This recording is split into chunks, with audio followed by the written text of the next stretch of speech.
front court depth was a bit of a worry spot for the Portland Trail Blazers going into the season. At least, it was something that I thought the Portland Trail Blazers might be lacking a little bit of. And with Pau Gasol still not back yet, and with Zach Collins going down to a dislocated shoulder, now it's become a real concern for this team. Portland might be able to get by with a rotation including heavy minutes from Anthony Tolliver, Mario Hezonja, and Skal Labissière, but there is one free agent target that I think would solve a lot of the Blazers' issues. Now, this is honestly the only free agent on the market that I'd have any interest in Portland signing, and this is a target I would have considered before Zach Collins got hurt. And this target is named Kenneth Faried. Now, I like Faried for a few reasons. First off, he improves our front court depth, and he would help hold us over until whenever Zach Collins can return.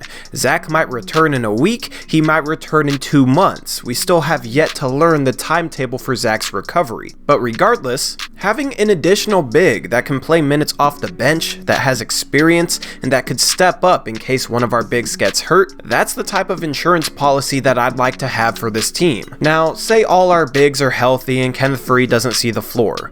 Well, I don't think that'd be a problem because Faried isn't known to cause problems when he doesn't get minutes. This is a guy who isn't even in the NBA right now, so I think that he'd be grateful just to land on an NBA team, especially a team that's contending in the Western Conference and has a good culture. Faried just turned down a $2 million offer to go play overseas, so that says to me that he still desperately wants to be in the NBA. Now, some Blazer fans have been familiar with Faried all the way back since the 2011 NBA draft. He was a fan favorite target for the Blazers to draft with their 21st overall pick, but the Blazers infamously passed on him so they could draft Nolan Smith.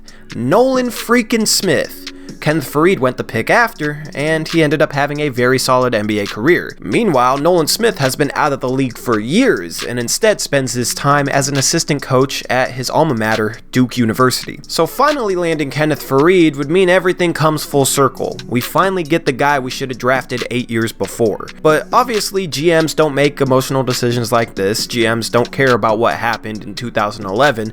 They're trying to make their team better right now, and I think Faried is a good option for that. He's a really good rebounder. He's a guy who's a solid defender in my opinion, but a little bit better defensively as a power forward than a center due to his lack of size. And he's also a very good pick and roll big, and he's a lob target. But the problem with Faried's game is he's probably not going to hit shots outside of 5 feet, and for a guy who's the size of a power forward, that's a hard skill to fit into a team concept.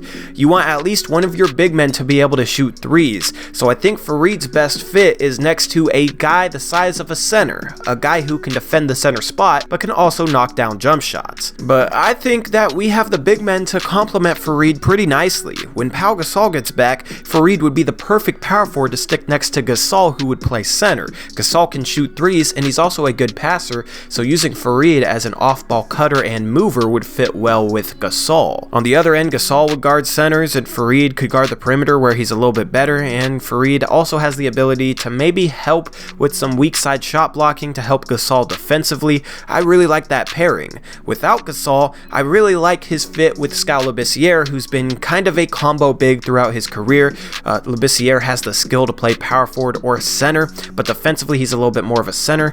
He's a guy who has a good jump shot, so Labissière could help space the floor in my opinion. I already think that the Blazers should be giving him more three-point opportunities, and that would allow Faried to roam around inside as the big man without screwing up spacing. And then when Zach Collins returns from injury, I like a Collins-Faried pairing as well, because Collins is more of a natural center. Faried could play power forward, but on offense, Collins can space the floor and be that shooting big we need, which would allow Faried to play inside. Now, I don't like Faried's fit with Hassan Whiteside or Jusuf Nurkic once he returns, but once Nurkic returns, we probably won't need to play Kenneth Faried. This would just be a guy to hold us over until our injured big men can return. So anyway, let me know what you guys think. Should we go after Kenneth Faried? Should we sign him to a contract? Let me know in the comment section below. With that, I'm out of here. This has been Tori. I'll see you guys later. Peace out. Go Blazers.